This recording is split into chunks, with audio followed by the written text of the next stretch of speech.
ये जो मिडल बाज़ार में एक ब्लास्ट की इंसिडेंट रिपोर्ट हुई थी, उसमें हमने एक स्पेशल इन्वेस्टिगेशन टीम को कॉन्स्टिट्यूट किया था, जिसमें forensic expert was and is one of the member. और जो स्पॉट इंस्पेक्शन बिगनिंग में हमने किया था और उसके बाद भी लगातार इन्वेस्टिगेशन की प्रक्रिया को जारी रखा। रियल एंड फिजिकल एविडेंसेस जो कलेक्ट किए, स्पॉट इंस्पेक्शन, एडजेसेंट प्लेसेस जो एडजॉइनिंग प्लेसेस हैं, वहाँ से जो भी हमको साक्ष्य प्रत्यक्ष अप्रत्यक्ष रूप से मिले, विटनेसेस की जो स्टेटमेंट्स रिकॉर्ड हुए, और इसके अलावा जो स्पॉट अपने आप में रिवील कर रहा था, वो इन्वेस्टिगेशन की प्रोसेस में हमारे जो प्रक्रिया है उसमें चल रहा है।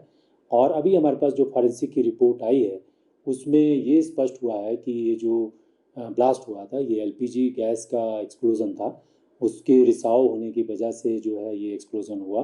और हमारी इन्वेस्टिगेशन में भी ऐसे तथ्य और फैक्ट सामने आए हैं जिसमें ये पाया गया है कि वहाँ पर हिमाचल रसोई जो रेस्टोरेंट था उसमें एलपीजी गैस जो थी वो उस समय रिस रही थी, वो लीक हो रहे थे सिलेंडर्स। और उसमें किस प्रकार की जो अनियमितता या नेग्लिजेंस या क्या उसमें फर्दर रहा है उसकी इन्वेस्टिगेशन हम कर रहे हैं। और अभी हमारा ये स्पष्ट है हमारी इन्वेस्टिगेशन में कि इट वाज एलपीजी एक्सप्लोजन।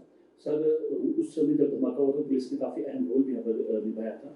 तो सर, आप शहरवासियों को क्या मैसेज देना चाहेंगे, क्योंकि इस तरह की काफ़ी सारे विचार जो लोगों के मन में यहाँ पे चल रहे थे, काफ़ी सारे जो शंकाएं यहाँ पर अब तो रिपोर्ट आ चुकी, क्या कहना चाहेंगे सर हमारे?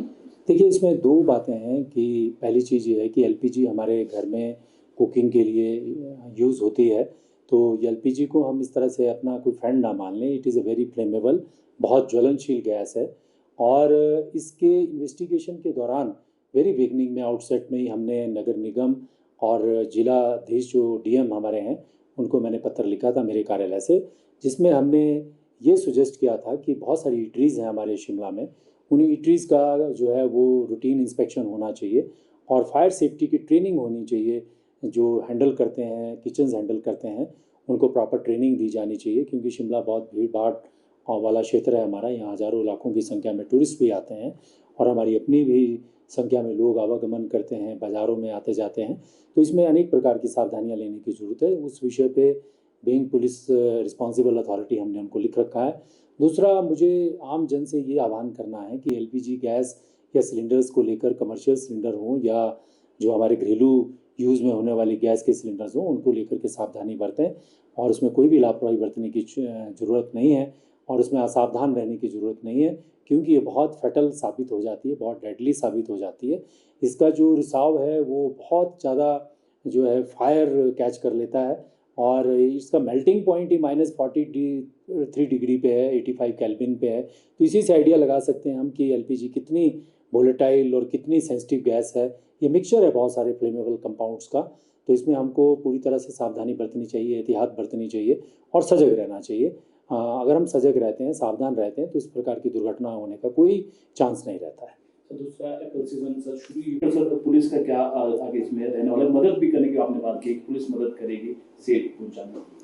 देखिए, एप्पल सीज़न को लेकर के हम काफ़ी सजग हैं और हमारे लिए काफ़ी सेंसिटिव है ये एस्पेक्ट हमारी रिस्पॉन्सिबिलिटी का। आने वाले और ऑनगोइंग एप्पल सीज़न में हमने 3 फैक्टर्स पे हम काम कर रहे हैं। पहला फैक्टर ये कि अच्छा ट्रैफ़िक मैनेजमेंट करें हम, ट्रैफ़िक का धारा प्रवाह बना रहे। दूसरा हमारा एस्पेक्ट इसमें है कि जो गाड़ियाँ चोरी हो जाती हैं या जो है सिक्योरिटी से रिलेटेड इशू रहते हैं, उनको हम टैकल करें। जो जीपीएस एनेबल्ड व्हीकल्स में इंटरस्टेट ट्रांसपोर्टेशन हो। तीसरा जो एस्पेक्ट हमारा है कि रोड एक्सीडेंट्स को लेकर के एक बहुत बड़ी सिचुएशन जो कंसर्न और बड़ी की बनी रहती है, उसको टैकल करने के लिए हमने हाईवे पेट्रोल्स तैनात कर रहे हैं। रोड सेफ्टी मेजर्स में जो है, जो ड्रंक करके जो गाड़ियाँ चलाते हैं उनके खिलाफ एक्शन लेंगे और बहुत तेज़ रफ्तारी से जो गाड़ियाँ चलाते हैं उसको हम रेगुलेट करेंगे। इसके अतिरिक्त जो है ओवरलोडिंग बहुत सारे लोग करते हैं जो एक्सीडेंट्स का रीज़न बनते हैं।